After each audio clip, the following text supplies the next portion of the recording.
Okay, I think we good. I think they picked us up. Y'all already know what time it is, y'all.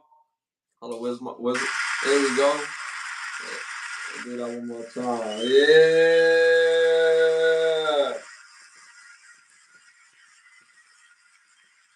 Yeah. What's good, y'all? What's good, y'all? What's good, y'all? What's great? Thank you for tuning in to another episode of Can the Brothers Get a Rap podcast. This is episode 86. I'm your host, Ashley Lovechild. I'm joined with my brother from another mother. Blood couldn't make us any closer. One of the best photographers in the world. The co-host of the show, my brother Santana. Say something to the people. What's good? What's good? What's good? Appreciate y'all for tuning in as always. You know what I'm saying? You could have been anywhere else, but y'all here with us. And once again, we appreciate y'all. Shout out to the day ones in the chat. You already know how y'all do. But you know how we do. And we got a jam-packed show. And we gonna get right to it, you heard? You heard. Yo, shout out. I always say this when it comes to like football uniforms, because I'm big on football uniforms in college and NFL and all that stuff. And Colorado was looking rather fresh tonight. Like they got the black on black on black with the gold trim. And then they switched up the face mask. I tell people this all the time. No matter what color your helmet is, rock the icy white face mask. No matter what color, no matter what you got on your helmet, the other colors, the icy white face mask bring out the whole helmet, visor. It just look extra, extra, extra. You know what I'm saying? The extra sauce on it. You know what I'm saying? So right now, Colorado is killing the fit because they got the white face mask in the helmet with the black helmet, gold buffalo, the uniform, and just all that Dion drip. Like yo, fire.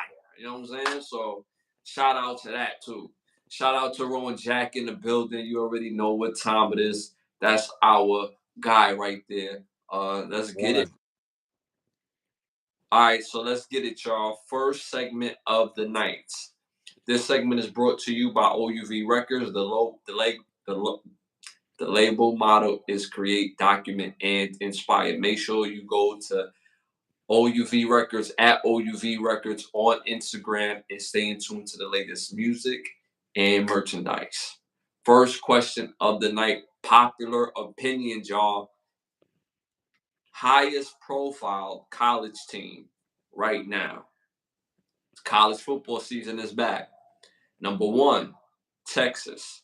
Number 2, Alabama. Number 3, Michigan. Number 4, Colorado.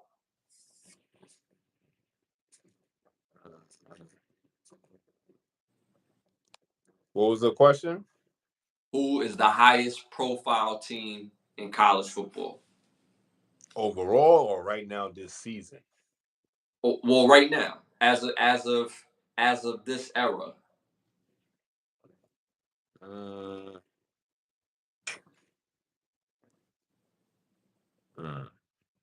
It's a tough one though. This one is tough because neither one of these teams, if they wasn't in college football wouldn't be as exciting right now, at least. Mm-hmm. You know what I mean? So, because the reason why I asked that is because if you think about it, when we was little kids, the nicest teams at that time was, Michigan, Nebraska, and then it became Miami, USC.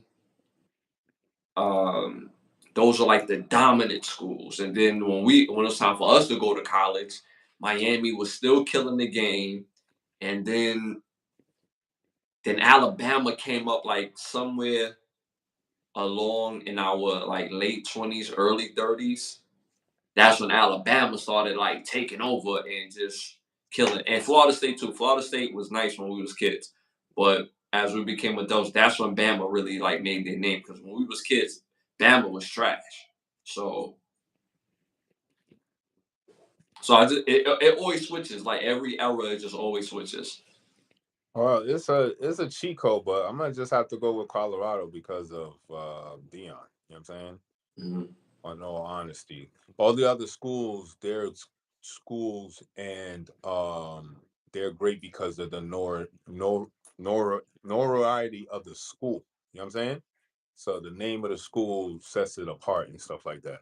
But because it's Dion, you know what I'm saying? Like Colorado is popping. Colorado, with the breakdown you was just mentioning, was never in none of those discussions in Right, the 90s, 2000s, 2010s. right. My people going to Colorado, I mean, Yeah, in the office of Colorado, and we not talking about Colorado in all those 20 odd years. You know what I'm saying? yeah, So I'm gonna go with them because of the cachet with Dion and what he brings to the table. And of course, he's looking for upper echelon, upper top tier talent. You know what I'm saying? So yeah, I'm gonna yeah. go with Colorado. Okay. Uh, See, like with Texas, Texas is Texas. I mean, That's what I'm saying. Texas, Alabama, these are like names. The right. That school. You feel me? It's the school. right. So when I think of like the profile, is like who is basically the most relevant right now. So when you think of Texas, Texas has always been relevant, always going to be relevant. Uh, Bama. I mean, Bama was that school. I mean, there's no more Nick Saban, so they lose something without having Nick Saban. Now they replace them with a really good coach, and that coach don't lose many games. So I expect for Bama to still be really good, but it don't carry that same, Remember, it was Bama. Saban, Alabama, NFL. Right, You know what I'm right, saying? right. So So now it's like it don't feel like there's the no Bama. um they don't have no image yet. You know what I'm saying? Like Right. what's at Bama's image right now? Because like we say in the 90s, They, Bama was Dookie. You know what I'm saying? Like you just go back to the record books. It's there. So it's only from what he became coach what, '09, I think. yeah, But because he it won was the like '09, right? right. '08, '09. He won the chip with LSU, I believe, in '06, and then he went to Miami, the Miami Dolphins. I think Oh '07, yeah, yeah, '08, for that 1 year. and came back '09 to Alabama. So Right. So there was an identity that Nick Saban brought to Alabama. That's I don't think is going to be there moving forward. I don't right. feel So my the point is like 15 years under him. You know what I'm saying? About right. like 15 years. So that's why I ain't choose Bama because there's no image of Bama right now. And like it's Bama's not Texas. You know what I'm saying? Yeah, Texas been Texas for a long no matter for who's the coach. it don't matter. It's Tex- Texas. right, They Texas do in they the coach. do something different. You know what I'm saying? They do it Yeah, different. yeah. It's really the states, Texas, I'm not gonna lie. Texas, Georgia, Florida, like, oh, and Louisiana. You know what I'm saying? Straight up dogs. Mhm. Like, Well, LSU. no, I'm talking about like the states. The Okay. state of Texas, the state of Florida, and the state of Louisiana, no matter what, whether it's fucking high school, college, the amount of talent that comes there that stays in those states and plays, Mm-hmm.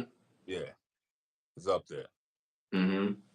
Uh, so with Bama being Bama, I don't think they're going to be the same. Michigan, that's my team, has been Michigan ever since. Well, they was Michigan before Bolshan Beckler, but Bolshan Beckler bought an identity that was just full rugged tough. We're gonna bring all the big boys to the school. We're gonna bring wild tight ends. We're gonna bring big running backs. We're gonna run the ball. We're gonna have elite DBs, elite receivers. Good luck. Good luck. That's always been like our identity all through my childhood. Like I can name 8 running backs off the top of my head from Michigan University. And then as we won the national title last year, we was what? We led with the run game. We led with the big boys. You know what I'm saying? I could roll with the big boys. You know what I'm saying? Like, but their profile, not excuse me, not just in football, but in basketball. is we got Juwan Howard as our head coach. You see what I'm saying? We won the national title with Juwan Howard as our head coach. We're a good basketball team there. He's a part of the most famous basketball team ever in college history in the Fab Five.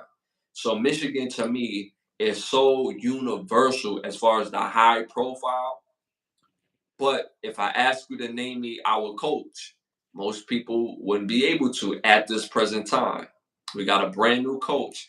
Only Michigan fans know who this man is. He helped us win the championship last year, right? He understands the identity that we're setting forward that we're going to keep. But when it comes to being at the top of the news, being the high profile team, I have to go with Colorado. I have to go with Colorado. Even though Michigan, Texas, and Bama, as of right now in this era, is the bigger brand, but we're talking about high profile. Most people who are casual fans can list about 5 Colorado players off the top of their head. They have stars on their team, not to mention led by Coach Prime, Coach Deion Sanders.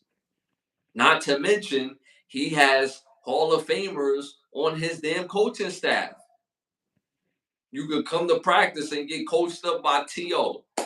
You could come to practice and get coached up by Michael Irvin, by Warren Sapp. Like, all the kids, Colorado was really good in the 90s and 2000s, but they was never on this level. Never on this level where they're in the conversation of signing most of the 5-star, 4-star players. So I'm going with Colorado. You went with Colorado. The chat went with Colorado. The rest of the world went with Colorado at 32%. At 32%. So I ain't mad at that. I ain't mad at it. and as of right now, with 5 minutes left in the game, Colorado is up on North Dakota State 31-20. All right, moving on to our next popular opinion.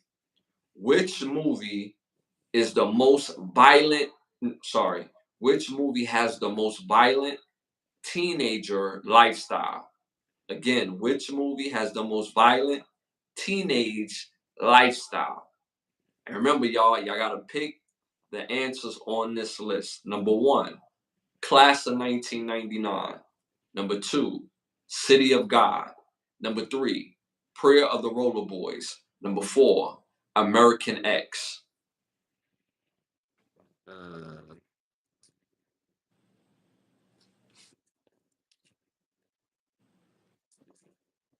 These are tough choices right here. I already know which one I'm going with, but these are all tough choices. Like, these teenagers had rough lives in these movies. If y'all never seen these movies, go check them out. Some of those who have, y'all know what I'm talking about. I'm gonna probably go with City of God.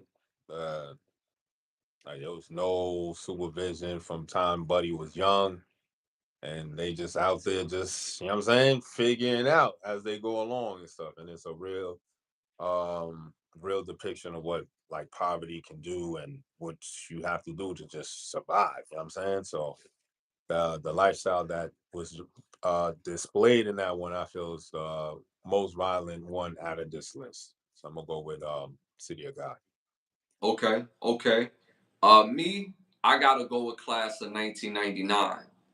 I gotta go with that. Like, bro went from the movie starts with bro going from jail to school, right? But on his way to school, had a whole gunfight just to get to school. And his ops, all everybody on the squad had Uzis. This is on the way to school. This is in the first 10 minutes of the movie. And they trying to spray him down before he even gets to school. Not to mention, the only reason why they released him out of prison because they got these cyborg teachers that, you Mm-hmm. know what I'm saying, they want to manage the school. So I'm going with Class of 1999. My brother went with City of God. The rest of the world went with Class of 1999 at 41%. What do you think about that? And I gotta go see that movie. It's crazy. And I already told you how to pray the roller. giving it up. You know what I'm saying? They rollerblading with the long trenchy white trenchy with the with the AK-47s, AK-15s. You know what I'm saying? So don't back talk a dude with a white trench coat on rollerblades and a pair of roller boys. You just might not make it home. I'm just saying. You know what I'm saying? City of God was it felt like I know that life. It felt like I know that life. Being in the area of struggle, people, everybody wants to be the top, and even your mans in them. Now all of a sudden he becomes your op because you make him your op. Like so, City of God was also a good one. American X was another bugged out movie too. All right, moving on to our next popular opinion question. All right, if you the best way to word this question. Which movie do you prefer? A brother comedy movie. So this is a brother comedy movie. Number one, Eddie Murphy, Jamie Foxx, and the theme is family business. Like they run a family business. So that's the theme of the movie.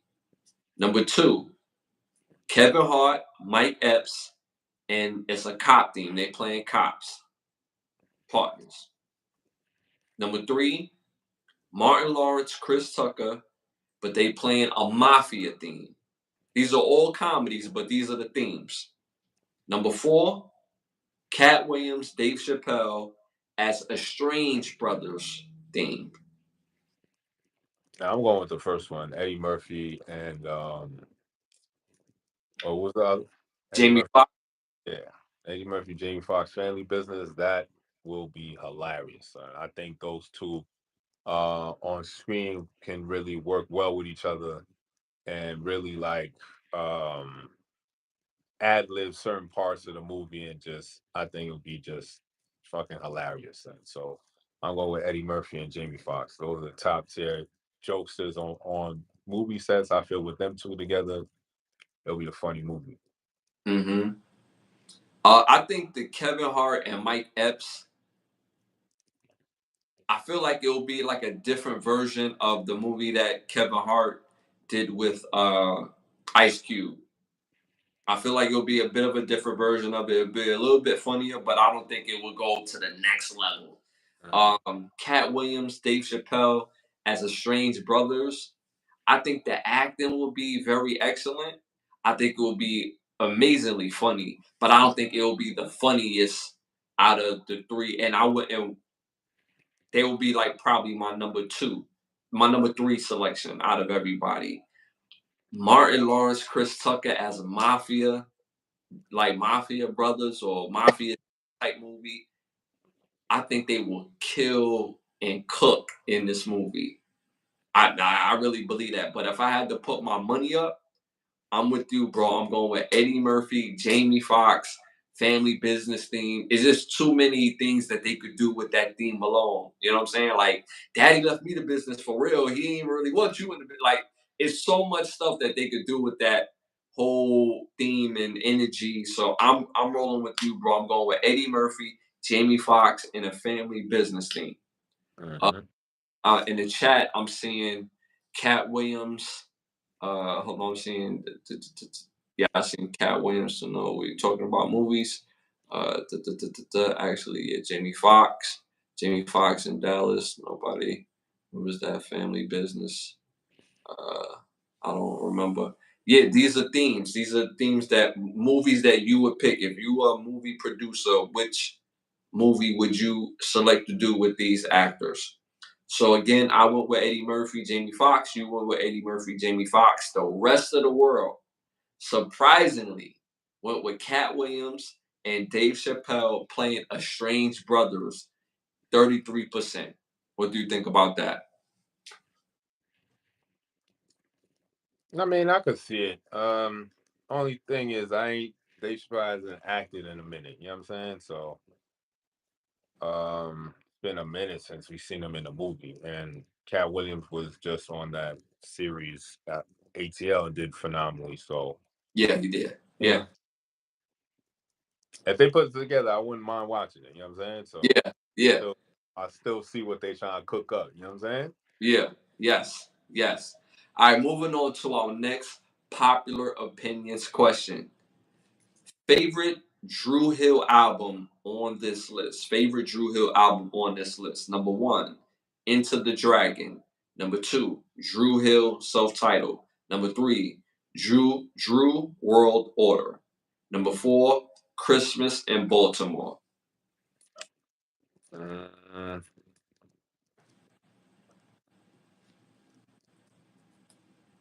I'm probably have to go with Enter the Dragon. You know what I'm saying? It was just So, too many. And yeah. it was right around the time of like our school dances and shit like that. So it was pumping a lot of songs that came off that album and shit. So that's why I remember so much more than the other albums. So I'm gonna go with that one. Okay, okay. Yeah, you said Into the Dragon, right? Into the Dragon is definitely Rush Hour days because you remember they had the big tunes on the Rush Hour soundtrack. Remember? So they had a lot of big tunes on that album. But if I'm gonna go with just that straight R&B, I gotta go with the self-titled album, the Drew Hill album. That's the album that had what's the song? Somebody's in my bed. Then a remix. Like they had a lot of big tunes on that album as well. So I'm going with the Drew Hill self-titled album. You went with Into the Dragon. I went with Drew Hill self-titled album. The rest of the world went with Drew Hill self-titled album at 44%. What do you think about that? I mean, that's what's up. Yeah. I mean, the first that that album was dope. I believe I ain't hear it, but when I was younger, later on, yeah, but not when it was out. Yeah, it's a fire album. All these albums is actually fire, but uh, I'm going with that self-titled album. All right, y'all, moving on to our next segment. Hollywood need to ask us. Brought up because we giving Hollywood some ideas for some movies that we want to see or shows. So you want to kick this one off, bro? Now you can go ahead. Okay, okay. So Hollywood need to ask us. I want to see a movie about the U.S. after the first Great Depression, and particularly from 61 and 2000, from 1961 to 1969, to see the time that we came out of that Great Depression, because 1961 to 1960 is reportedly some of the best financial years that the U.S. has ever had that we can go back to. You mean In in the 30s, right? huh? The depression was in the 30s. You It- talking about the Great Depression? yeah, right, right. I was in the 30s, I believe, the late Right, 20s, nine. late early 30s. Yeah. So, but we're talking about now, basically 30 years later, right? So I want to see what that looked like when now people was making money, the cost of living is low, and going back to see the mental health of the people at that time, being able to work, pay bills, spend time with their family, save for education, save for education, go on vacations, and the whole nine. So I would love to see what that time frame look like because it's reported that the most or the best years that we've had financially in the U.S. is 61 to 69. I believe from 82 to 90, and I think from 92 to like the early 2000s, like 2000, like three, is where we had like the most prosperity in this country when it comes to financial. So I would love to see the early installment of that from 61 to 69 on the average family, both whether they're melanated or white, just to see what the family structure looked like, to see how people was able to really come up. So that's the type of movie I want to see based on the finances after the Great Depression. Okay, okay, okay. Yeah, it's a That's period piece. That's what they call it, a period piece. mhm. Mine.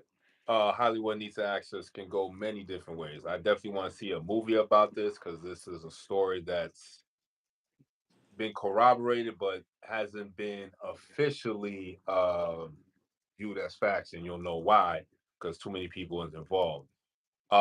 So the first important character is the name Clarence Heatley. So Clarence Heatley ran a crew called the Preacher Crew. Now the Preacher Crew in the early '80s in Harlem were known for extortion, torture, and kidnapping. Now, his crew are pretty famous because they kidnapped a little kid in the '80s in the Bronx, and to get the ransom, they mailed the family the boy's finger. You know what I'm saying? So if you know movies, you know what that scene came from. But the particular movie I want them to create about this character and their crew, the Preacher Crew, is when they actually kidnapped Bobby Brown. Now this is in the early '90s, and we already know Bobby Brown was already dealing with coke, so there was a big drug debt that he owed, and this crew paid the drug debt. So now the drug debt now that Bobby Brown owed, they now owe to this crew. So he kept dodging them, hitting him with stories. So one night, he in the club and they in the club and they see him and they snatch him, right? Bomb. Take him to some abandoned building, get him tied up, and they like, yo, if you don't give us the money, we're gonna start chopping up your body and sending it to your family and stuff. And he crying and pleading for his help. And he's like, yo, don't.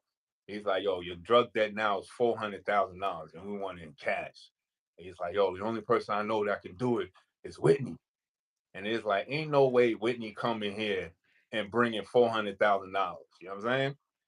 Lo and behold, gangster Whitney Houston, with no cops involved, came through the spot with $400,000 in the duffel, dropped the bag off, and say, "All right, let him go."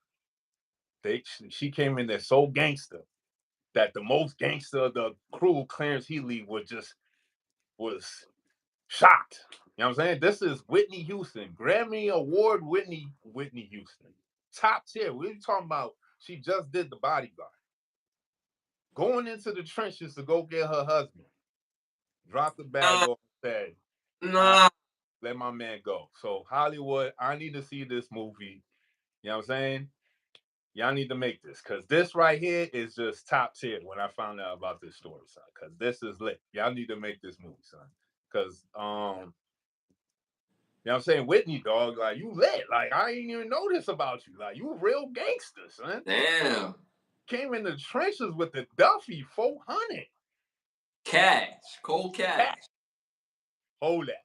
You know what I'm Damn. saying? So yeah, I need to see a movie about that and show Whitney Houston in just a different light. Like just she about us. You know what I'm saying? If you will, if she with you, she with you. You know what I'm saying? So that's why I say this movie could have went so many different ways. You could highlight Whitney Houston, you could highlight Bobby Brown, or I would more so want to focus on the crew. You know what I'm saying? Yeah. Yeah. They the ones that really made this happen by paying this drug debt in Atlantic City to now Bobby Brown owing them the initial drug debt. So yeah, that's the movie I want to see. Yeah, that would be fire. That would be fire. And I get where you're going. It's just like you want to see the crew with the Whitney Houston stories, like the extra, you Like know. the extra sauce, They, the extra swagoo. Like, yeah, whoa, that's yeah, what yeah. That like would be that scene where she's just walking in the joint. You just hear heels clicking, coming closer and closer in the hallway. And they said that she had her big ass Gucci sunglasses, hair wrapped up. You know what I'm saying? She didn't want yeah. people to know who she was. And she walked in so debonair in a trench coat, you know what I'm saying, with a big ass Duffy and just dropped the bag. You Oh know my who gosh. you know who killed me with that? I don't know if you remember the scene in the damn what's the movie with Dame Dash and the Rockefeller crew, man? Damn, with Beanie Siegel. Oh, you talking about oh my God. State State property. property. Property. And it reminded me of the scene. I think this is state property too, where Dame is like, "Yeah, I'm Dame, and my friends call me Dame," and they having the baddies drop off my rocks, and then you see Mariah Carey bringing the bricks, and she talking her shit like soon as she lands or whatever, like, yo, you gonna give me some new Ferragamos, like, you know what I'm saying, some Like, get suave. a car, bitch. Like, yo, stop talking. Man. Funny, funny, funny, son. Yeah, that's lit. I would want to see that. That would be dope. That would be dope. All right, y'all, moving on to our next segment. Make sure y'all tap into the membership page. Membership page, you can get you gold, platinum, family, and day ones. Get your badges. It helps with the show, and we love different badges have different access. So make sure you tap in. All right, moving on to our must see segment. Must see movies, must hear music, must see classic TV shows. Oh, you want to start it off? Now you could go ahead. You could start it off. All right, so my three must see movies, y'all. These are fire top tier movies, y'all. It's already Thursday night. Yo, the holidays is coming up. You know what I'm saying? Get right. You know what I mean? So, all right. So, my number one must see movie tonight came out in 1997. It's called The Sixth Man, directed by Rondell Miller. Cast stars Marlon Wayans, Kadeem Harson, David Paymer, and Michael Michelle. Fire movie about two brothers growing up for the love of the game, playing basketball. They go from basically AAU all the way to college, playing D1 ball together in the backcourt. And you got to see the rest of the movie. I'm not going to ruin it or spoil it for you, but it's a great, funny movie. It's a comedy, and it has the heart. It has a lot of heart in this movie. Make sure y'all go tap into it. It's a great movie. My number two must see movie is called. It came out in 1991, directed by Wes Craven. Y'all know who Wes Craven is, Mr. Freddy Krueger man himself, that directed all the Freddy Kruegers. He did something that was more elite than the Freddy Krueger movies. It's called People Under the Stairs. Fire, top tier movie. Even uh damn, Jordan Peele gets his inspirations from this particular movie in all his films because it's that elite. This movie stars Brandon Quinton, Everett McGill, Wendy Roby, Sean Whalen, Ving Rhames, the legendary Bill Cobbs, and AJ Langer. Fire movie about a young kid in the hood, family struggling. I've never heard of this. Like, so the family was late on their rent. So 3 days later, if they don't pay triple amount the rent, then they got to get out on the fifth. Yeah, they was doing all types of wickedness back then, son. Ain't that wicked? If you don't pay it on the first, by the third, if you don't pay triple, you out on the fifth. That's wild. So that's how the movie starts. And then he comes up with a plan to watch the rest of the movie. I won't spoil it for you. It's a classic movie when I tell y'all this. It's so fire. My third must-see movie came out in 1995, directed by Nick Gomez, called New Jersey Drive. It stars Sharon Carol, Carol Lee, Gabriel Cassius, Gabriel Cassius, Andre Moore, Sol Stern, uh, Donnell Faison. Fire movie about little young kids in the hood stealing cars just for the fun of it, just the flex. They not even stealing cars for real to really go like bust moves. They just want to steal the car to pull up on the block to show that yo we doing something, and then you gotta go see the rest of the movie. I'm not gonna spoil it for you. It's a fire movie. So my three must see movies is New Jersey Drive, The Six, and People Under the Stairs. Make sure y'all tap in. Yeah, all those movies top tier '90s classics right there. You know what I'm saying? Which one is your favorite out of that three? Oh, it's definitely people under the stairs. You know what I'm saying? Oh, rip.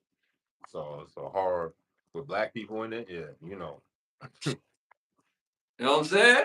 can't get no horror than that. You know what I'm saying? And do Real and deal doing, life shit. and doing things that we would do in a movie. Like, you know what I mean? Yeah, that's a fact. Nah, And it's got people shout on. out to Brandon Quentin. He's the same kid that played in the Mighty Ducks movies. I don't know if you remember him in the Mighty Ducks movies. That's a fact. Yeah, yeah. All right, chat. You already know how I do. I always got a theme, and this episode is not no different. So my theme for my movies is you're out of time. You know what I'm saying? So every movie in this list, I feel as though depicts time in a very intriguing and interesting manner. So if you ever get a chance and want to watch these movies, you should definitely take a look at these movies, right? So the first movie on Your Out of Time is the movie called In Time. Came out in 2011, stars Amanda Seyfried, Justin Timberlake, Cillian Murphy, Olivia Wilde, Alex Pettyfer, Johnny Galecki, Vincent Kartheiser, Matt Bomber, Bella Heathcote, Ethan Peck, Yaya DaCosta, and Jermaine Sardinia. It's about a dystopian future where everybody's lives are, well, the commodity is time. So there's no money, it's just time involved. But the more time you give, the lesser life expectancy you have to live. So the more time you have, the more life you have. So very crazy movie. The concept in this one is off the wall. So you'll definitely have a good moment watching that one. The next movie on this list of Your Added Time is one of my favorites. Is called Predestination. Came out in 2014, and this movie is basically which came first, the chicken or the egg? You know what I'm saying? So the stars Sarah Snook, Ethan Hawke, Olivia Sprague, Dick York, Noah Tyler, Madeline West, Fred Stafford, Emily Coop, Christopher Somers, Lise Jansen, Vanessa Crouch, and Paul Martyr.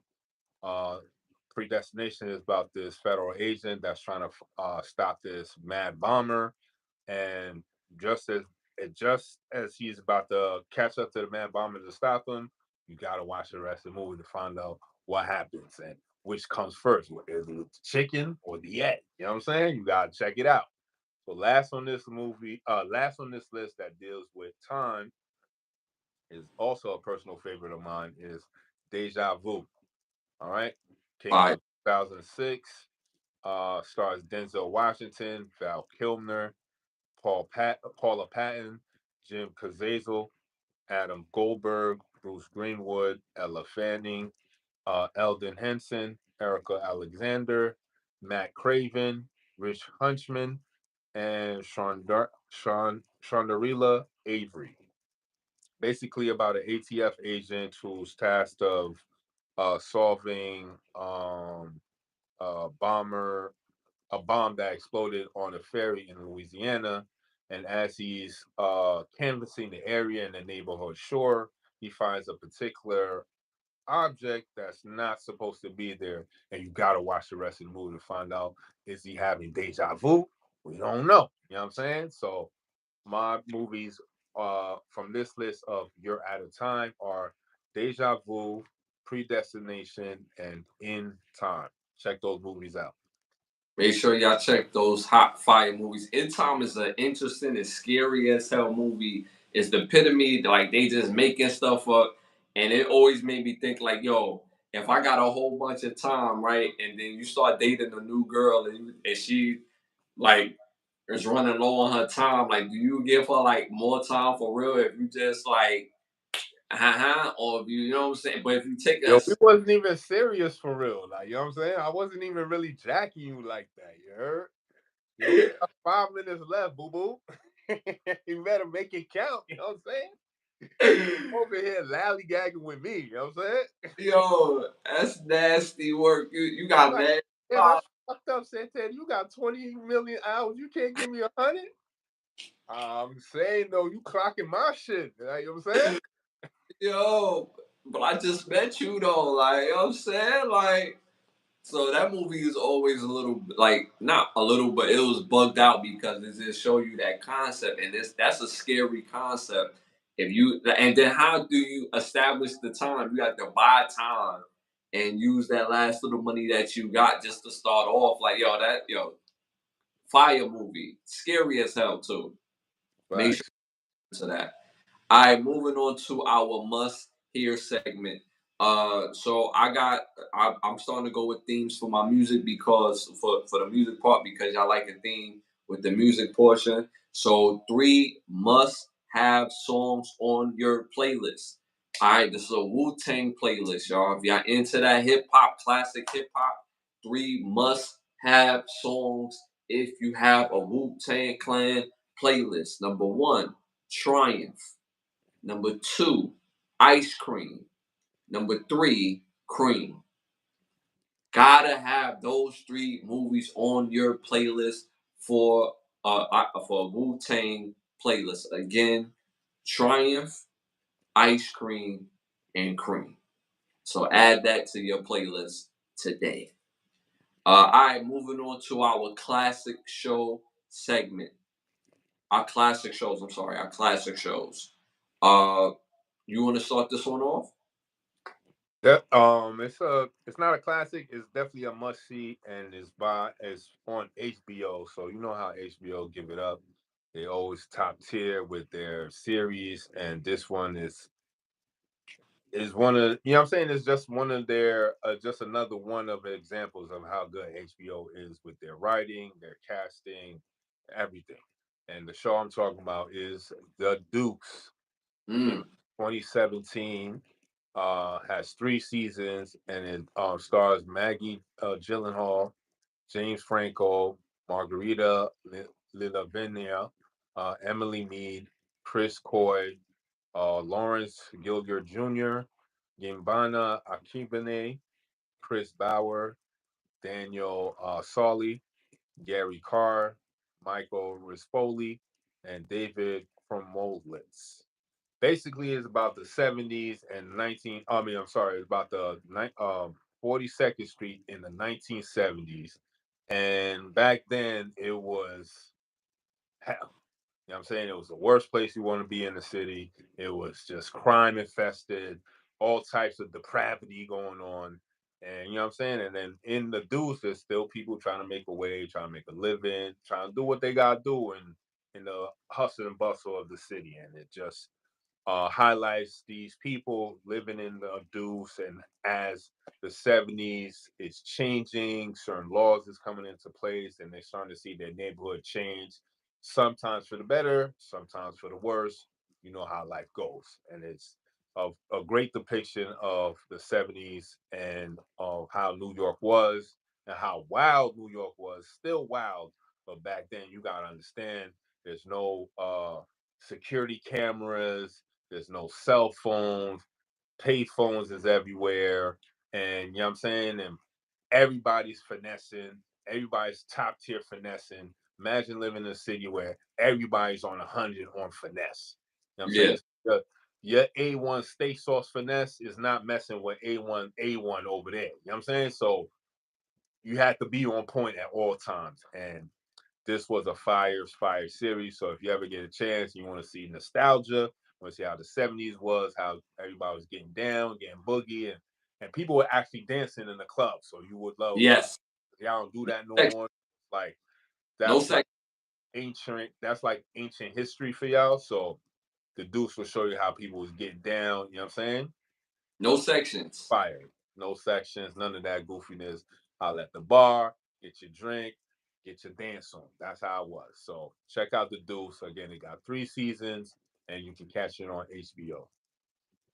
Yo, fire show. Make sure y'all tap into it. It's very graphic, by the way. So, you know what I'm saying? Wear your grown drawers to watch that show. It's a lot of, you know what I'm saying? They show you they get down for real, how they used to Don't jump. don't worry, Rowan Jack is nowhere near 8 millimeters. So you be Yeah, straight. You got yeah, you tough. You know what I'm saying? yeah. You tough, right? You be all right. You watch mad movies, right? You tough right, nigga. Yo, You gonna fine. be out. You know what I'm saying? Yo, make sure y'all tap into the Deuce. And you're gonna see a lot of top tier stars and actors in that show. All right, my must see classic show. One of my, I'll say it's like top 10 for me in murder mystery type of shows.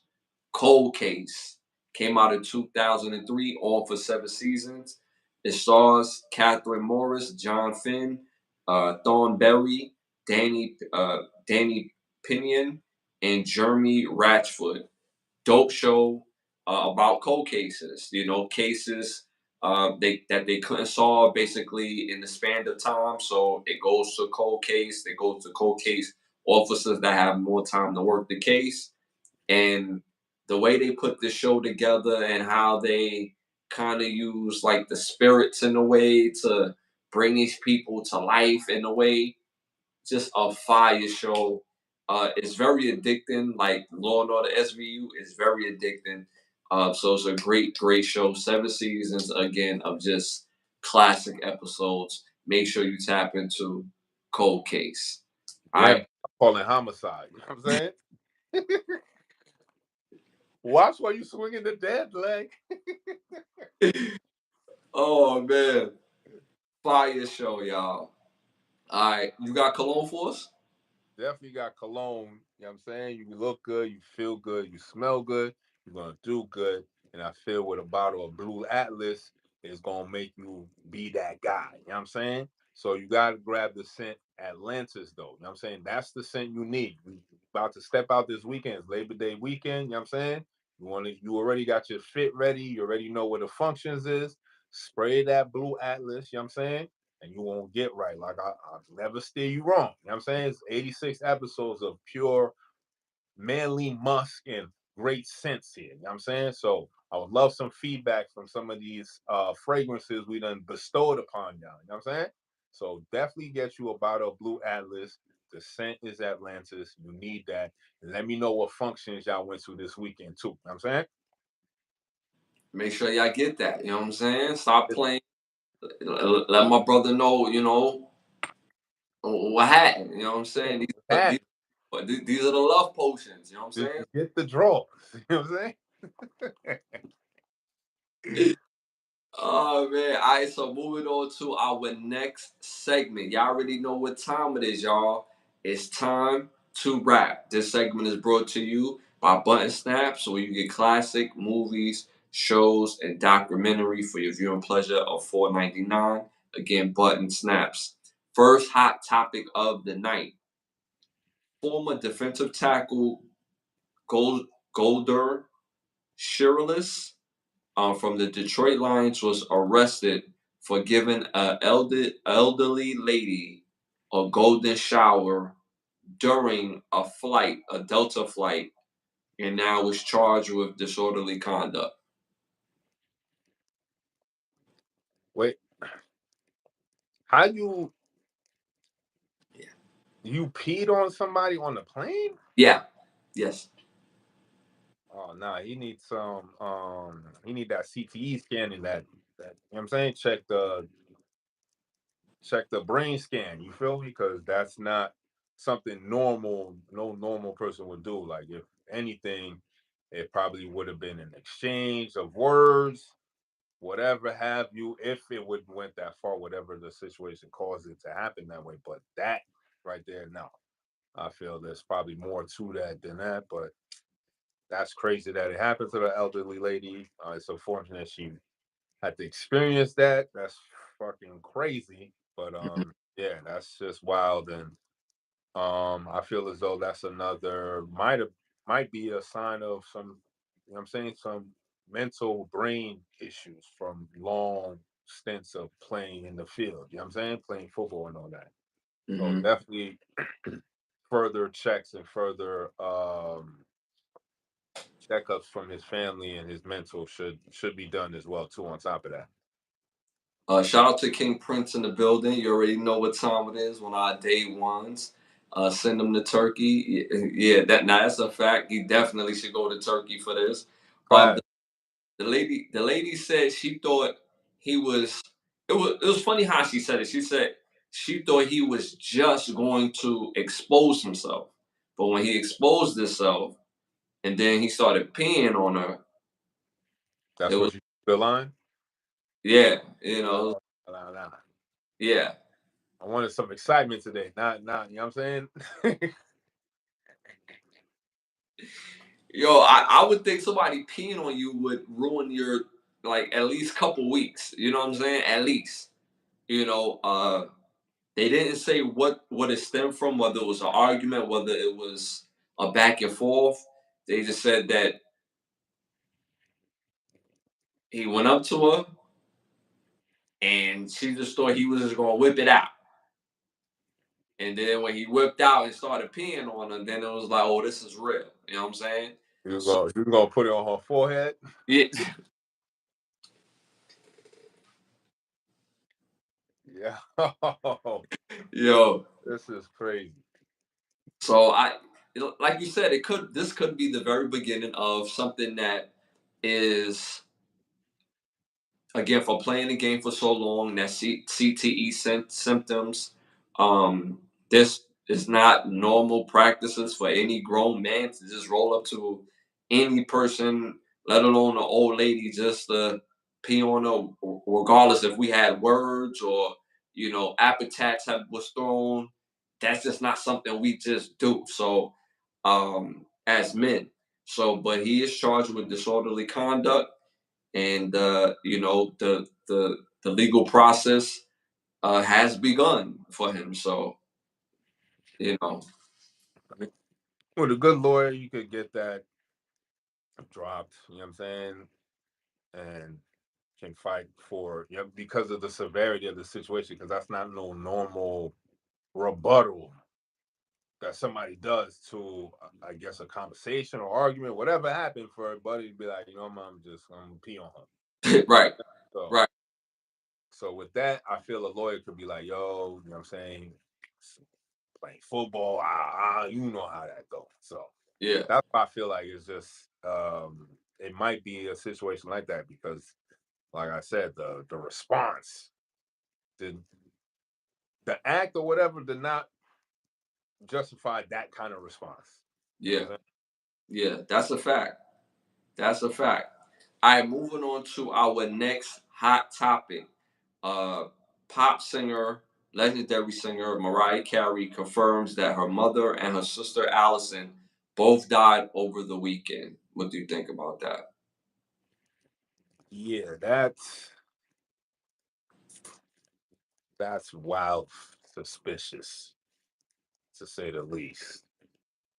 And over the years of well documented and televised spats and arguments between the family, a lot of allegations been thrown, this, that, and the third. And even with Mariah Carey, her career is spotty you know what I'm saying? It's not clean. You know what I'm saying? Right, Not right. at all. So with marrying a Tommy Mottola and all, you know what I'm saying? How she came up, you know what I'm saying? So it's like it's a lot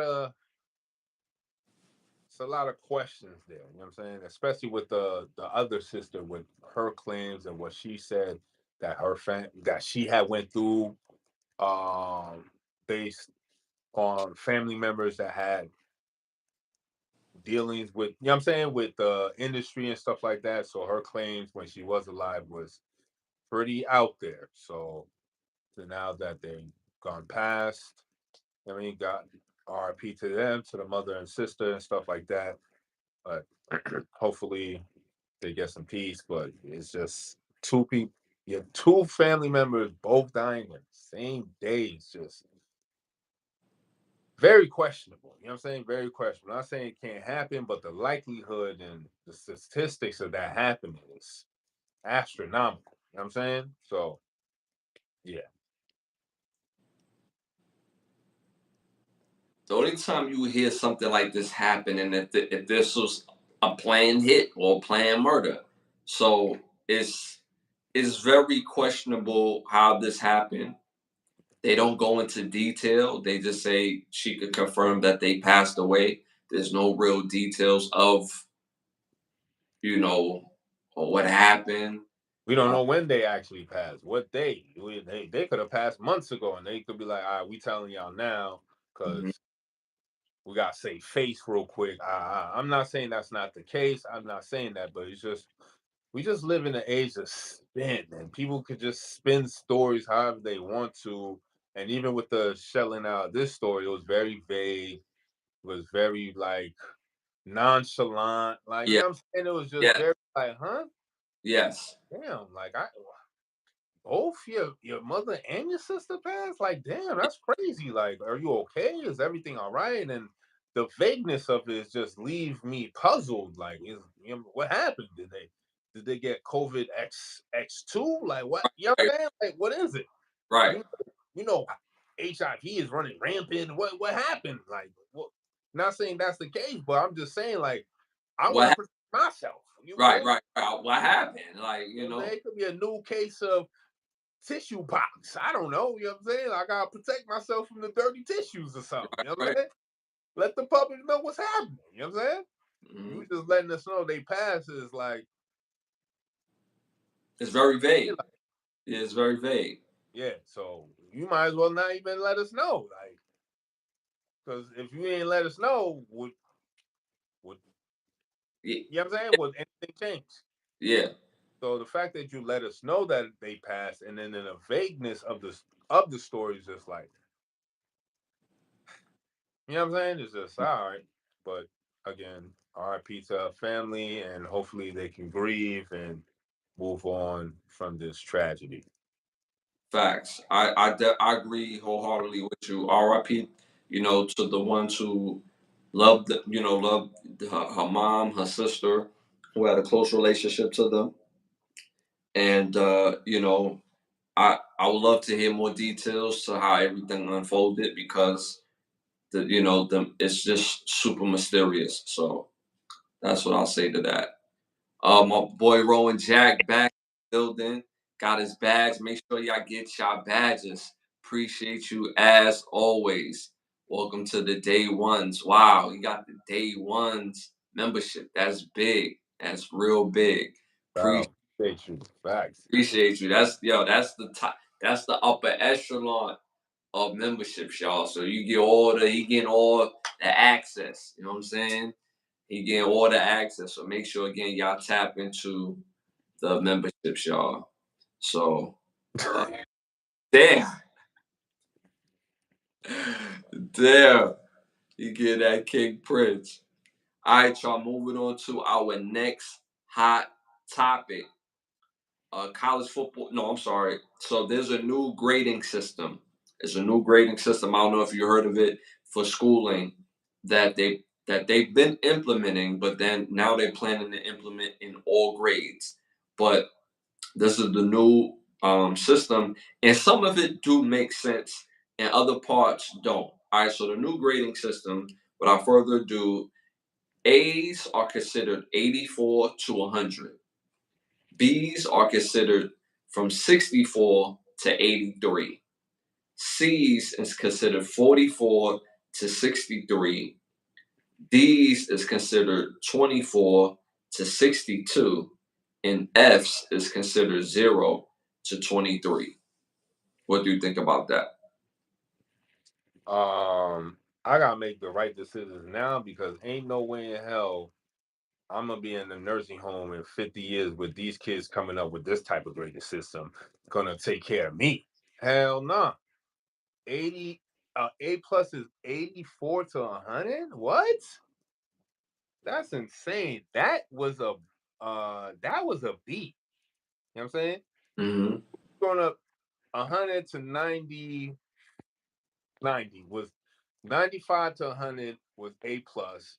90 to 94 was A. You know what I'm saying? Um then you had B plus and B because that was in the 80s. Then C was in the 70s, right? C plus and C. D is 65. Mm-hmm. Anything after that is all F. You know what I'm saying? Mm-hmm. This grading system is horrible. And it's just putting teachers in a bind. I just really feel sorry for teachers. We're not giving teachers their just due. We're not uplifting them. We're not paying them at all. And now you're making their job even harder. You know what I'm saying? We definitely need to give teachers more bread. They need more bread. So facts. They need more bread. They need more resources. Because if they gonna raise babies, kids in them, you know what I'm saying? You gotta give them more resources. You feel me? Because Mm-hmm. they damn near raising kids at some point. You know what I'm saying? Mm-hmm. You feel me? Taking money out their pocket to replenish supplies in their classroom because they got to go without. Now you roll in this grading system, and don't roll in no plan for uh reinvigorating the education system by putting more money back into it. Mm-hmm. Grading system does nothing for nobody. Put the bread back into the greatest into the education system, so now we can have more programs, more teachers, more resources, and better students and better citizens as they get older, because they have teachers who care, and they have programs and whole bunch of communities that actually care about them. So this Yeah. great system is just showcases that they just don't care. um, and we need to make them care. We need to make them make better choices and make better decisions, because ain't no way in hell this is it. We gotta do better than that. Mm-hmm. Well, I've always thought the grading system, I think it never made sense to me how the grading system works. So this is how I look at it. When you hear the word A plus, that means you were flawless. You don't get no better than that. So A plus to me always should be the top of the number. 100, A plus, B plus, 90, C plus, 80, and so on and so forth. Because the plus is because you were flawless. So I always thought that the pluses should be the top of that number, of that, of that roll number. So if you got an A plus, you got 100. If you got a B plus, you got a 90. And then you figure out the tiers and the points from, the A to the A minus, and it goes like that for each level of the grading system. I grew up where when we was in high school, if you got 55, that was an F. If you got 65, that was a D. Um, so it's like it makes somewhat sense. It makes a bit of sense where the F's are from zero and it starts at zero, but F should always be anywhere from F to 50 because it it's a 50. You know what I'm saying? So or 55. That makes the most sense to me. Like just because you got a few right, that don't mean that you got a C because you got a few right. It's an F. So based on this grading scale, my main thing is now, are they going to pass kids with the D scale that got a 24 to a 62? That's what we really, that's what you really get scared of, becoming old, where you got a whole bunch of kids who got 24 to 62. And we both know in the real world how many people who are bad students still work at the same place with A students, Mm-hmm. right? It's just, do you have a specialty in that business to work the management or the upper echelon type jobs that are specialist jobs? But a lot of jobs, A plus students and B students work the same place as D and F students that didn't even finish school.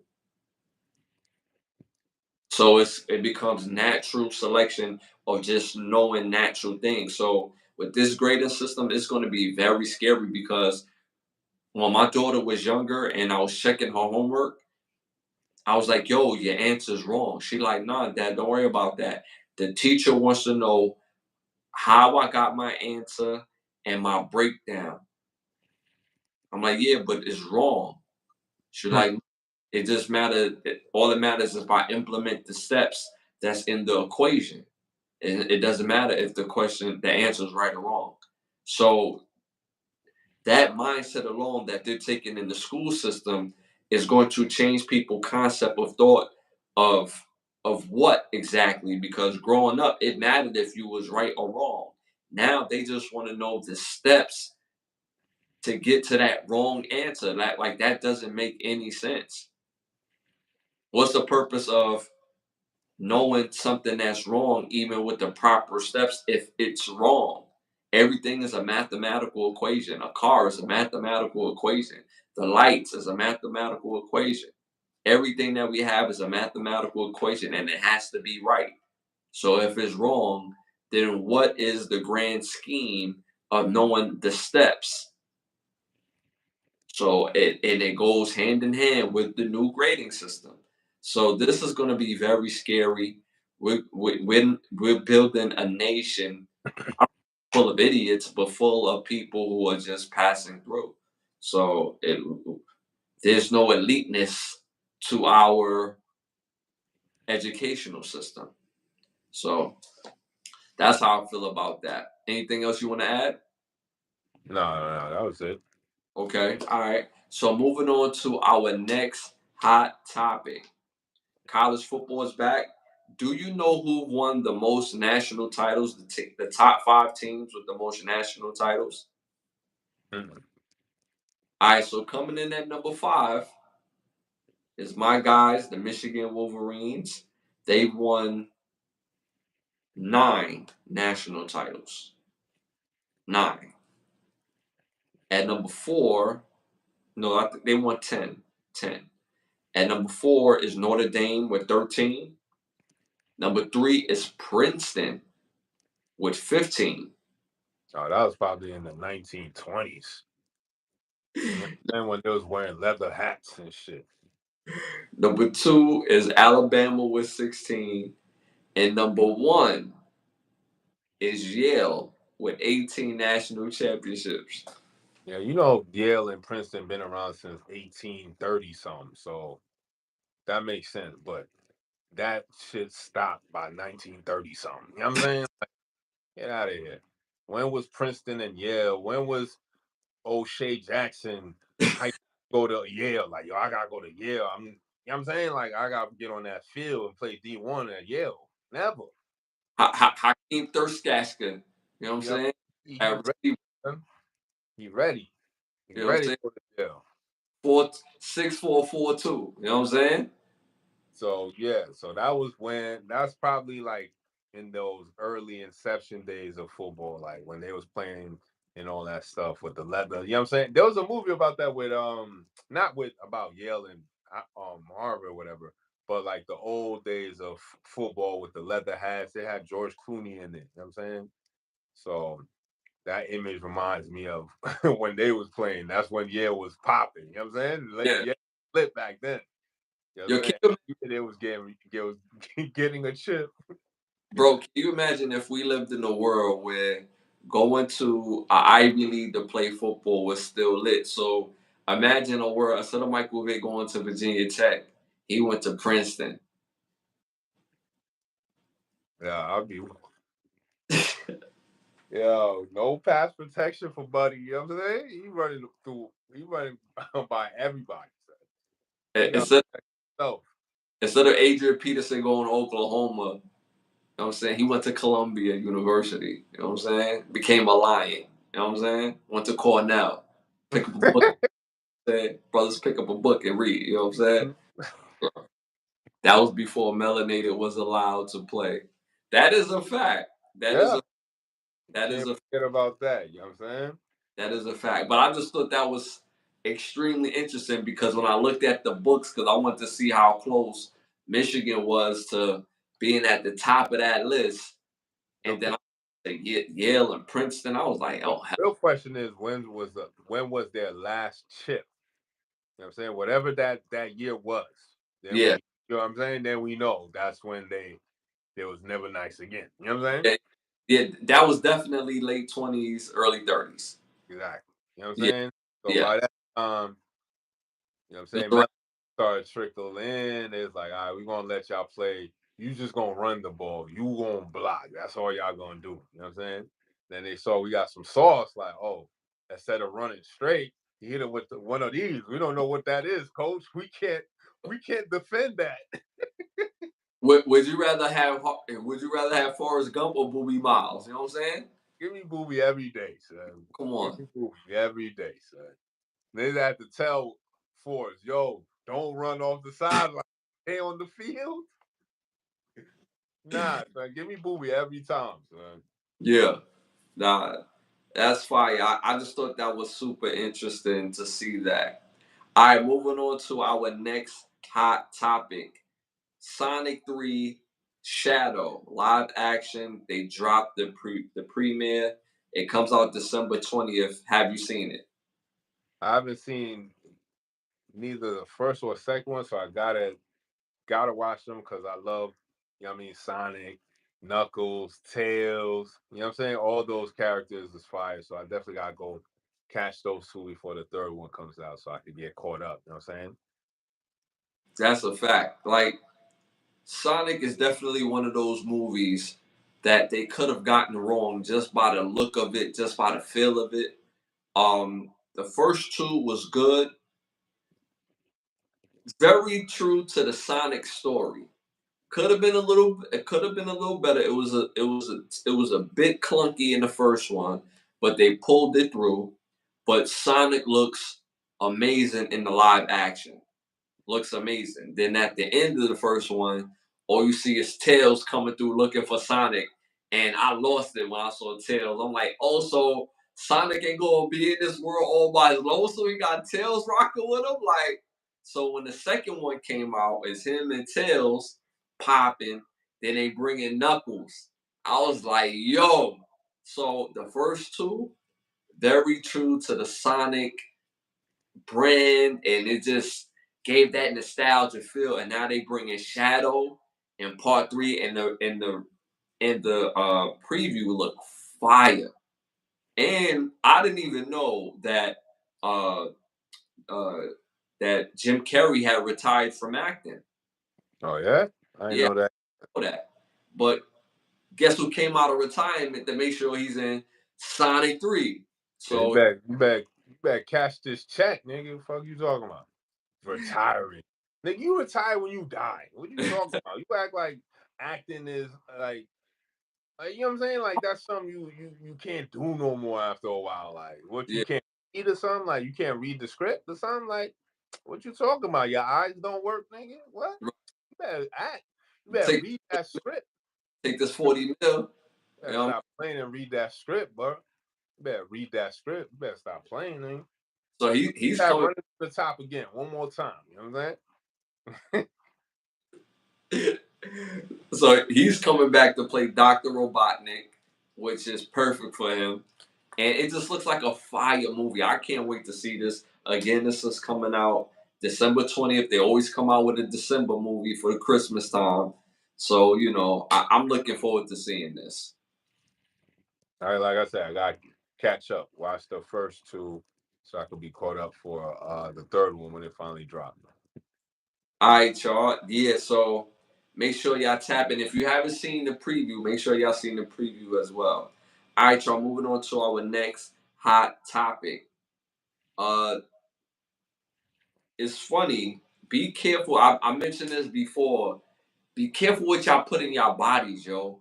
Like off the top of your head, what do you think is the most meat that we eat in this particular country? What do you think it is?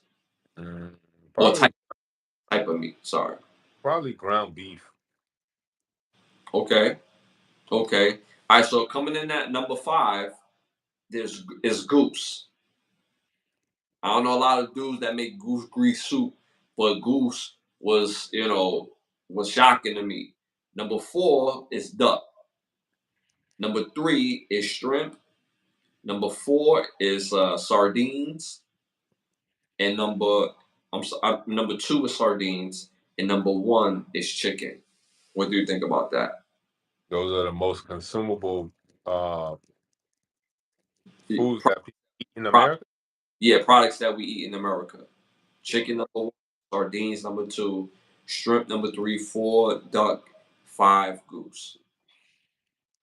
Who the fuck is eating goose? That's what I said. You know what I'm saying? How you how you fry that? You know what I'm saying? How you prepare? Like what type of seasonings you put on it? You know what I'm saying? Are you using adobo or seasoning salt? You know what I'm saying? Which one? Are you using pork and bean juice or molasses? Or molasses? You know what I'm saying? Like which one? How you marinating that? You know what I'm saying? What pot are you using? Are you using a steamer or are you using something just to fry it? Like that's, I, I mean, I don't know who, I don't know too many Sardines, people bro? who's greasy. Sardines? Number So, two, sardines. That's crazy. Not even beef is even on that list. yeah, pork. Well, is sardines? Well, I thought sardines was like a form of pork. Sardines is fish. That's why I'm like, what the hell? Who the hell eating sardines for it to be number two? That means it's a mass amount of people eating sardines out here. Yeah, Chicken, of course. yeah, I'm just surprised that beef is nowhere even on the list. Duck is number four. Like I only eat duck like very few times a year. Like, and my mother got me that. You know what I'm saying? Like my mother don't yeah, make the duck. I'm not eating duck. I'm not eating everybody duck. You know what I'm saying? Not everybody can saute the duck. Yeah, you know what I'm saying? Yeah, I ain't preparing duck properly. You know what I'm saying? So for it to be number four, that's crazy. Yo, you stupid. He's like, Yeah, I eat body duck. I don't eat everybody's duck. You know what I'm saying? I'm very particular about my duck. But duck to be number four, like I said, I don't even eat duck like that all the time. It's very, very few times. And that's crazy for you to be eating for I guess like other people that show Duck Dynasty, so there's duck season, so I guess that could make sense, you know what I'm saying? But goose, that threw me for a loop. Mhm. Sardines, that's another one threw for a hella loop. Shrimp and chicken, that makes sense because people eat shrimp and chicken together. You know what I'm saying? So and they both fry. You know what I'm saying? You fry the shrimp and the chicken. You have a whole platter. I used to love me some shrimp until about 3 months ago. I found out that shrimp is basically cockroaches of the sea. When I heard that, I was Because out of if you look at a crawfish and you look at a roach, it's the they're same. pretty similar. You know what I'm saying? Yeah, Especially the roaches that be down here in Florida that be flying and shit. You know what I'm yeah, saying? yeah. Yeah, They I said, don't know but they call water bugs, but it's a roach to me because they all look the same. You know what I'm saying? yeah, yeah, It's a different story when you try to step a motherfucker and then he decide to fly in your ass. You know what I'm yeah, saying? yeah, It's a yeah, different struggle. You know what I'm saying? Like that's a different fight. You feel me? yeah. They said that they're cousins. That shrimps and cockroaches are cousins. Yeah, that makes sense. They look wacky as fuck, so they come from that same retarded line from the dad side. You know what I'm Yeah, saying? yeah, Like yeah, yeah. I that's saw where oh, when I found that out, I was out of the shrimp game. You know what I'm saying? yeah, it's all right. It's like we can't. You know what I'm saying? It's over. That's it. Yeah, yeah, yeah. So yeah, so this was very interesting seeing this as a type of consume foods that we. I didn't even think chicken would be number one. I thought chicken would have been at number 4 or 5. Um, like when I go to the supermarket, I see a whole lot of people buying pork, beef, um, turkey. So I thought Beef, beef is not even no. It's not even three. It's not even on that shit. You know what I'm yeah, saying? yeah, And you know how many people eat mad burgers? Like so Burger King ain't using beef. they're You know using what I'm saying? they're using goose, Uh, wild goose burgers.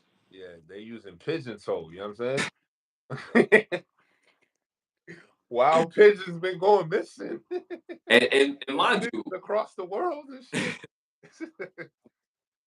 And mind you, McDonald's is the biggest restaurant in the world. You would think cows would be up on this list, but that goes to show they don't use real meat. they That's using not cow that you eating no. they using paws. They using Beyond Meat. You know what I'm saying? Like it's beyond it. It's beyond it. It's on a whole nother level. You know what I'm saying? It's not meat. It's beyond it. Pause. It's something that they made in the on a petri dish. Like it's some whole other meat. You know what I'm saying? So this right here, I was very surprised at seeing this list as well, y'all. This is crazy. All right, moving on to our next hot topic. Tyrese, the singer Tyrese says his ex-wife wants to increase his child support to 40K a month. What do you think about that? I just feel as though men need to just step up as men and not wait around and just waiting for somebody else to make it happen. Y'all just need to make it happen for other men and then also for yourselves if you eventually want to get married and lo and behold your wife want to divorce you. There should be no reason why a woman should just divorce you for frivolous of reasons. You know what I'm saying? And then after the fact, when they divorce you, you have to now pay these wild bills, pay her lawyer fees, pay her alimony, pay pay pay the still for the house that you getting kicked out of, and then asking for 40K for a child that doesn't cost no more than maybe $1,000 a month. Not even 1,000 a month. You Not know, even like 1,000. you know what I'm saying, it's really to take care of the child itself, feed it, clothe it, make sure it has a place to sleep at night. It's not even gonna cost that much, but like child care, you know what I mean, daycare and stuff like that. Those institutions, those other things cost a lot. But actually raising the child, where you with the child every day, no, even when a young kid, they don't even eat that much. You know what I'm saying? Their body's still growing, so they don't even eat hella pork and fucking duck and goose and all this other shit. You know what I'm saying? They probably eat 2, 3 bites of whatever food that they like, and then that's it. So you saying you need 40K is outrageous. And what's even more outrageous and egregious and just a slap in the face of every man who ever lived is the fact that these courts just abide by this shit. But that also lets you know that the course ain't for you. So that's why I say, man, you gotta stand up. This is why our segment of understanding law and understanding the legal side of things, you have to do it yourself. You paying another motherfucker to do some shit that you supposed to do is Mm-hmm. crazy. You know what I'm saying? It's crazy work. Cause you paying another motherfucker to read something that you can read yourself. Yeah. You can get the law books. Ain't nothing stopping you from reading. Mm-hmm. There's no license that gives you the right to read. You know what I'm saying? So Mm-hmm. obviously these lawyers are incentivized to drag the divorce proceedings along because they getting a check. So again, that's another layer of letting you know that they not for you again, my man. So you got to do your own research. You got to set your own contracts up. If you're gonna get married, you set your own legal binding contract that you and your spouse sign and then get notarized. Once it's notarized and both signatures on there, that's a legal binding contract. Mm-hmm. You know what I'm saying? That's 101 in contract law. You know what I'm saying? Mm-hmm. Easy work. You feel me? So the fact that this is still going on, it just lets me know that men, we not at that tipping point yet. And I'm kind of scared when we get to that tipping point because when that happens, you know what I'm saying? There's gonna be a lot of us that's gonna have to step up to calm some other niggas down. You know what I'm Yeah, saying? yeah, yeah. Like, yo, you doing too much. You know what I'm saying? You too close. You too close and shit. Calm down. You feel Yes. me? Yeah. Because we don't let it get too much. And some niggas just can't take that shit. You know what I'm saying? They just want to get money with niggas and shit. They don't want to go to high school no more. They just want to get money. You know what I'm Yeah. saying? They don't even know how to put weed in the bag yet. You know what I'm saying? They already trying to get money. First learn how to put weed in the bag, then get money. You know what I'm saying? Saying? Yo, classic. That's from Belly. So y'all gotta watch that. You know what I'm saying? Y'all skipping steps, you heard? So we skipping steps right now. We allow other institutions to dictate what's going on for us when we can dictate the shit for ourselves. You know what I'm saying? We know what the sanctity of marriage is now. So if and when y'all decide to go into that, please go in there with a open mind and signed contracts already. You know what I'm saying? Legal documents that she can't renege on, and she can't change her mind because all of a sudden her feelings change.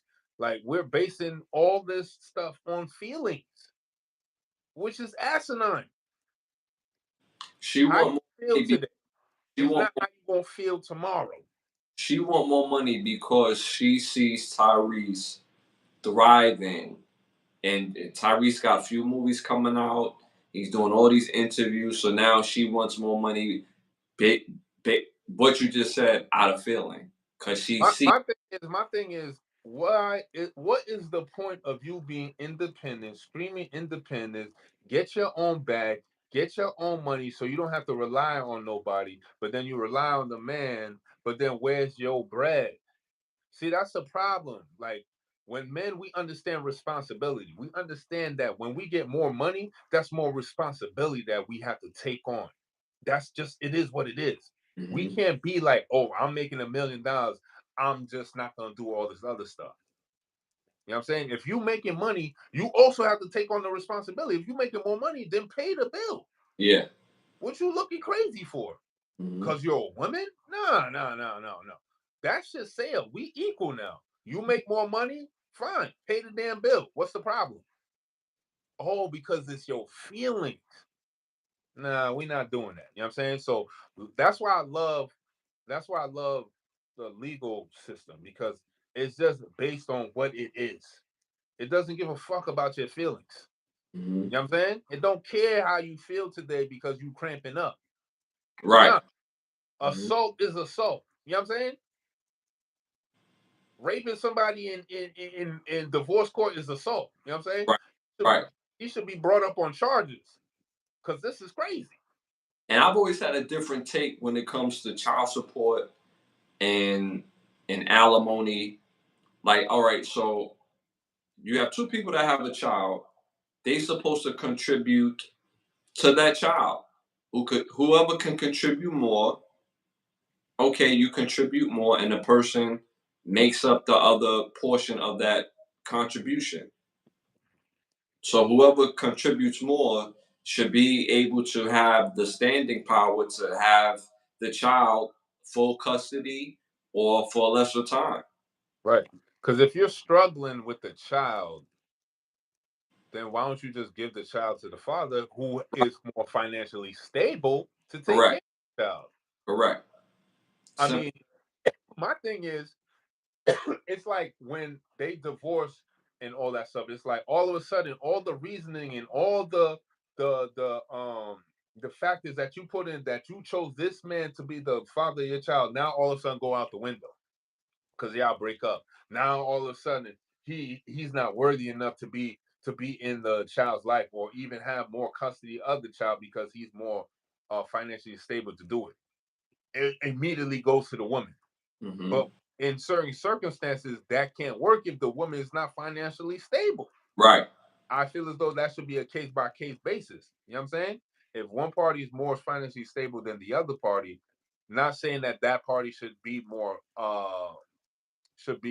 the one that gets the more say so. It should also be more factors involved. But if you are financially stable, that should give you like, let's look at your situation with more in depth. You know what I'm saying? As opposed to, oh, it's the woman, we just gonna give the child to the woman. Hmm. You know what I'm saying? So that's crazy right there.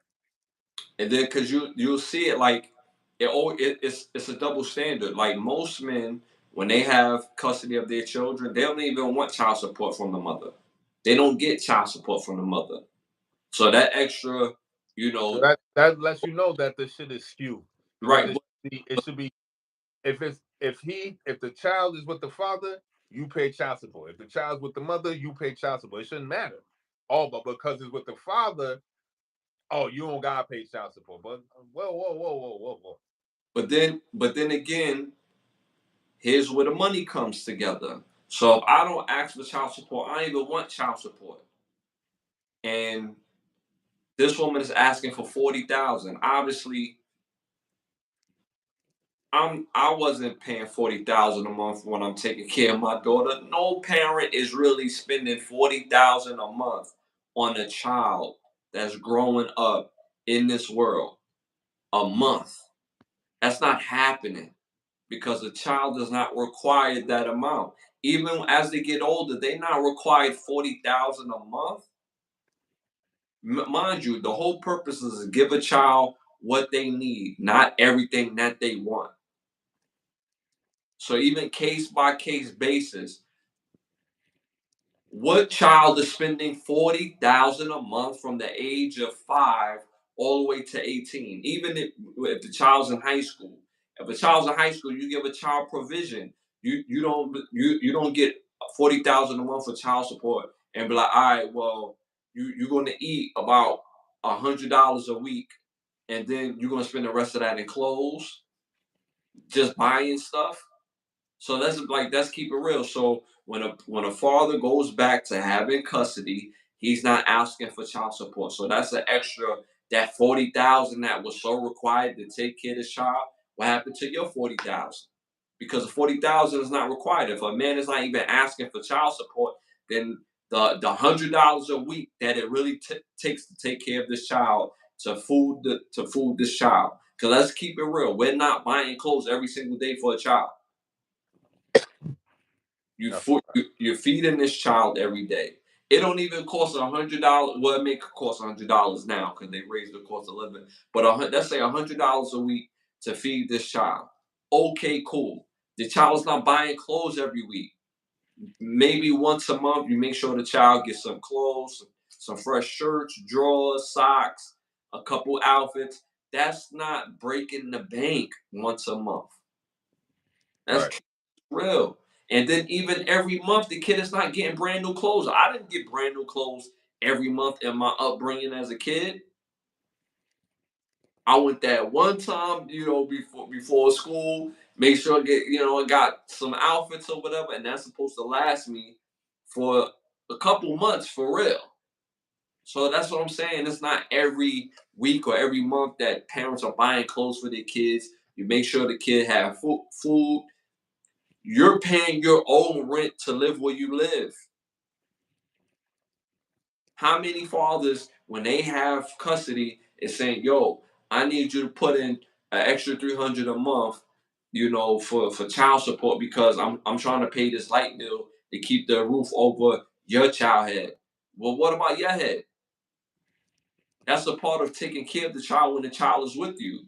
You're not required extra rent money for your bills.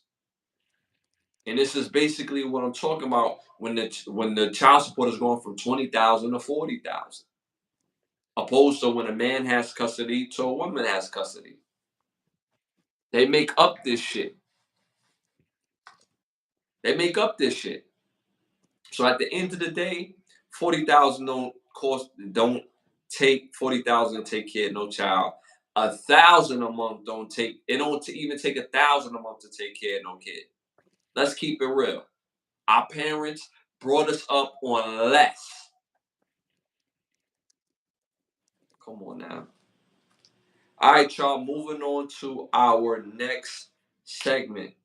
This segment is brought to you by Bravo Section. Make sure you go to bigbravosection.com. Again, bigbravosection.com. Check into the arts. And if you're looking to book a session, one of the best photographers in the world, if you're in the Miami area, if you're not, still book that session. Fly out, take care of your session. Again, bigbravosection.com. You have a petty thought for us? Yes. You know how we do is petty laws, petty words that we find from the Black's Law Dictionary that we need to understand the legal definition of these words that we use in our everyday life. So funny enough, we ended the segment on with child support and stuff like that. And we start in this segment with the word alimony. Got a shout out to Rowan Jack for this one. Like I said, if you have any words, I'll definitely shout you out. And look up the definition of these words. So alimony, the meaning of alimony is meaning sustenance and the means, therefore, the sustenance or support of the wife by her divorced husband, and stems from the common law right of the wife to support by her husband. Allowances which husband or wife by court order pays other spouse for maintenance while they are separated or after they are divorced. Permanent permanent alimony or temporarily pending a suit for divorce. Generally, it is restricted to money unless otherwise authorized by statute. but it may be an allowance of out of the spouse's estate. Generally, alimony is separable from a binding property settlement agreement. State statutes which provide for payment of alimony only to the wife have been held to be unconstitutional. So it's already unconstitutional that alimony only to the wife. It's already there, but yet and still nobody implements this. This is why I'm saying, like, we gotta read. We can't let these people who eat off of us expect us to help us. You know what I'm saying? Because they eat off the game. So how would they help us if they need to eat off of it? You know what I'm saying? So it's like it's just crazy. So next word on the list is bureaucracy. Bureaucracy is an organization such as an administrative agency or the army with the following general traits: a chain of command with fewer people at the top than the bottom, a well-defined positions and responsibilities, fairly inflexible rules and procedures, red tape, many forms to be filled out, and delegation of authority downward from level to level. Bureaucracy, right? Next word on the list is 10th Amendment. So the 10th Amendment to the U.S. Constitution was ratified in 1791, which provides that powers not delegated to the federal government are reserved to the states or to the people.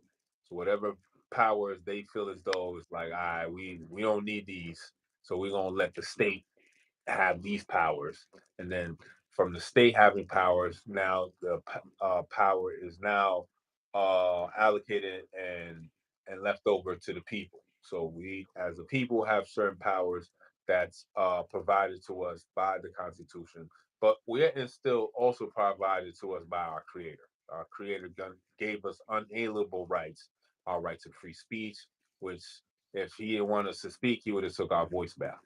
The the Constitution only lists your rights that you already have by being born in this world. You know what I'm saying? You have the right to your property, you have the right to your own you have the right to your own body and all that. So these amendments are just preserving rights that you already have. So if we don't know these rights, then we cannot go and enforce these rights. So it's best that we get more familiar with all these amendments.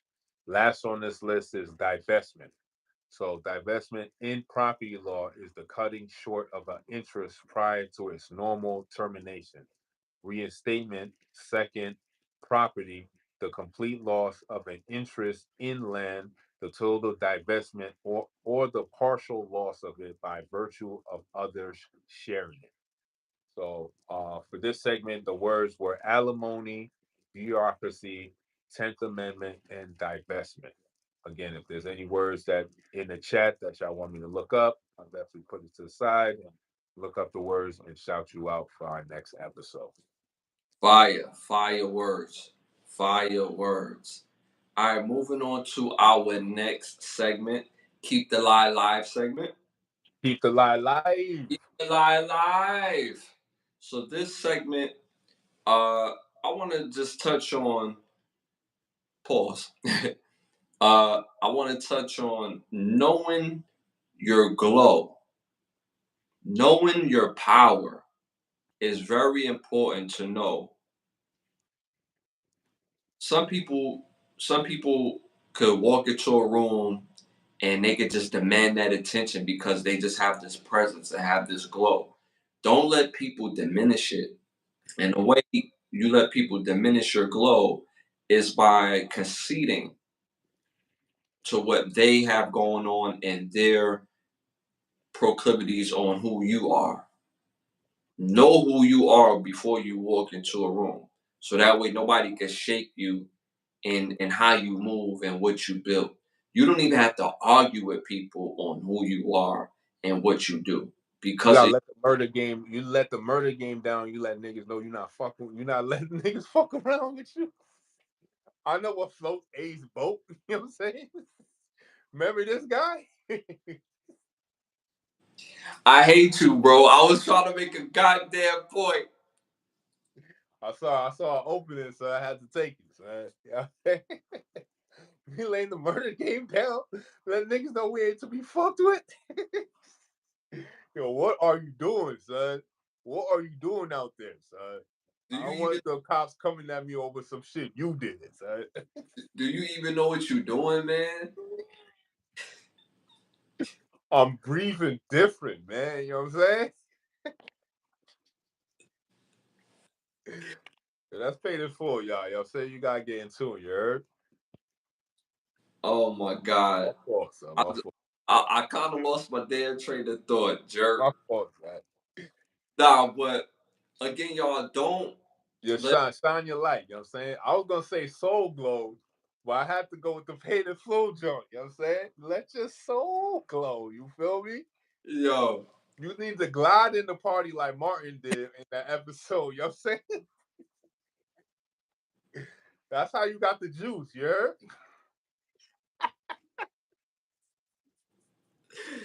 All right, I'm done. Yeah, I'm done. baby. I want to be your father, your mom, your puppy, your sister, your uncle. But you gotta believe that everything I say is for the both of us, baby. Oh man. He's like, yo, so them DJs is known all over. You just local. What kiss my local ass, man?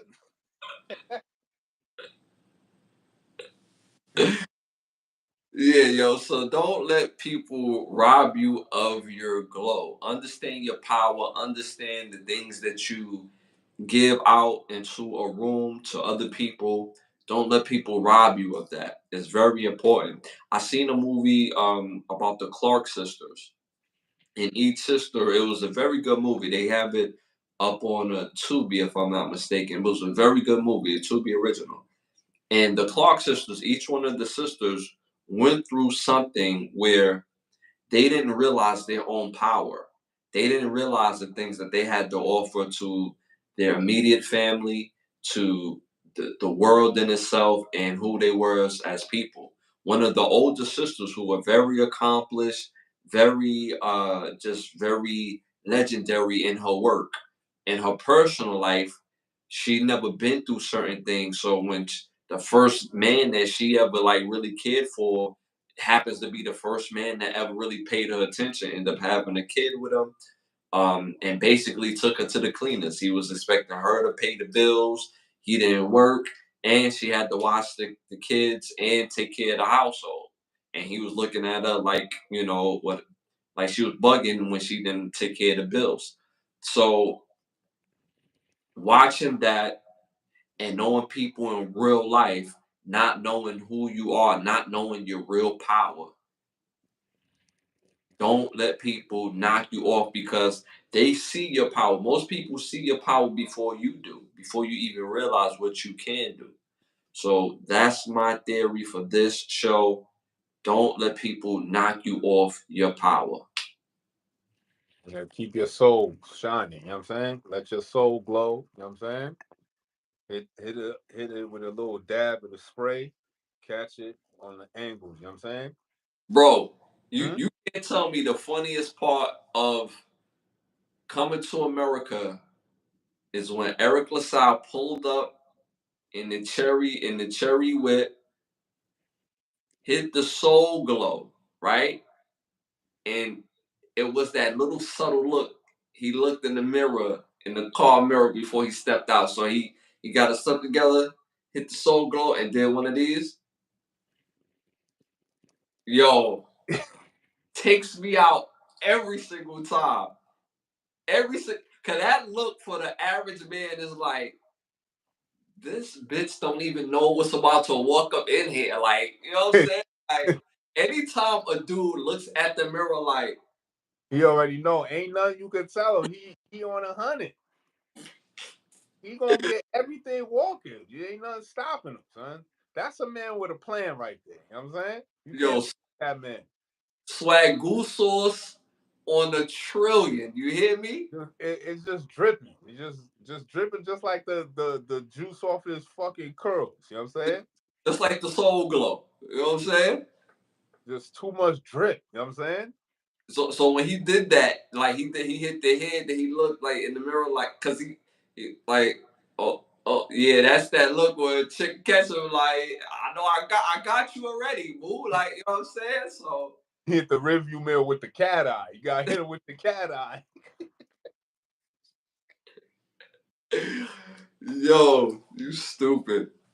Damn, yo, funny, funny, funny. Yo, that's been the show, y'all. Thank y'all for tapping in. It's been amazing coming every pause each and every week, 2 times a week, giving y'all great content, information, love, and we love the love as well. Y'all supporting us, and you know what I'm saying. We just gonna keep doing what we doing, man. You know what I'm saying. Make sure y'all tell a friend to tell a friend to tell a friend. Tap into those memberships again. Tap into those memberships.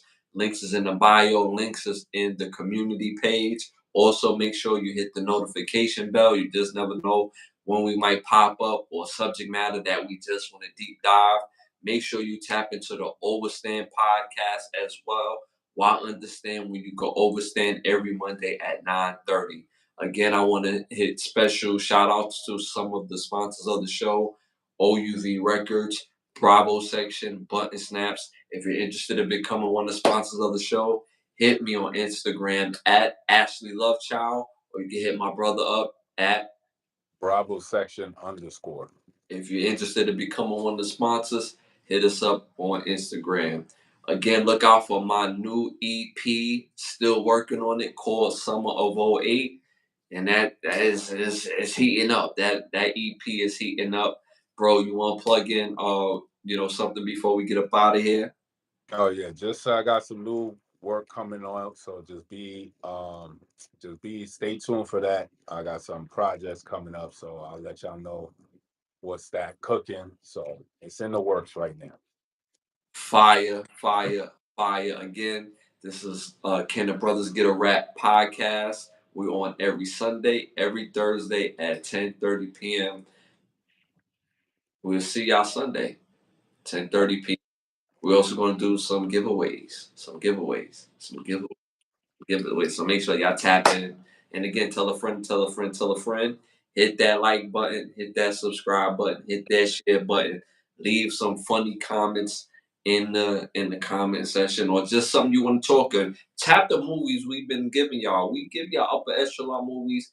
We rap a taste on it. We love to rap a taste on these movies. Get your feedback as well. Shout out to some of our day ones, such as Rowan Jack, King Prince. Some of our day ones. Those day ones got badges, so make sure y'all get y'all badges. Everybody else, again, thank y'all for tapping in. We appreciate y'all. We'll see y'all again Sunday, and it's nothing but love, and we out of here. Out.